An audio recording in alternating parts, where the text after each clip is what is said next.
Müharibə veteranlarına Azərbaycan Respublikası Prezidentinin təqaüdü. Müharibə veteranlarının sosial müdafiəsinin gücləndirilməsi məqsədi ilə 80 manat məbləğində Azərbaycan Respublikası Prezidentinin təqaüdü verilir.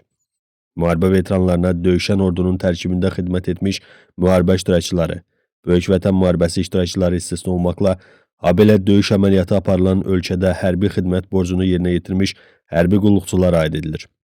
Müharibə veteranlarına Azərbaycan Respublikası Prezidentinin təqaüdünü və müharibə və ya 1990-cı ilin 20 yanvar hadisələri ilə qədər əlilliyi olan şəxslərə 1941-45-ci illər Böyük Vətən müharibəsi iştirakçılarına, 2-ci Dünya müharibəsi dövründə Leningrad şəhərinin mühasirəsi zamanı şəhərin müəssisələrində, idarə və təşkilatlarında işləmiş və Leningradın müdafiəsinə görə medalı, Leningrad mühasirəsində yaşayan döş nişanı ilə təltif edilmiş şəxslərə, ümumi səbəblərdən orqanizmin funksiyalarının 81-100% pozulmasına görə əlilliyi olan şəxslərə, gözdən əlilliyi olan şəxslər istisna olmaqla, ümumi səbəblərdən orqanizmin funksiyalarının 81-100% pozulmasına görə gözdən əlilliyi olan şəxslərə, Azərbaycan Respublikası Prezidentinin təqaüdünü almaq hüququ olan şəxslərə, Azərbaycan Respublikası Prezidentinin qeyd olunan təqaüdlərindən yalnız biri ən yüksəyi verilir.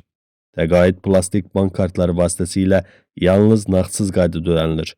Lakin təqaüd olan vəfat etdikdə, qanunvericiliklə müəyyən olmuş qaydada itkin düşmüş və ya ölmüş elan edildikdə təqaüdün ödənişi dayandırılır. Təqaüd 2019-cu il aprelin 1-dən verilir.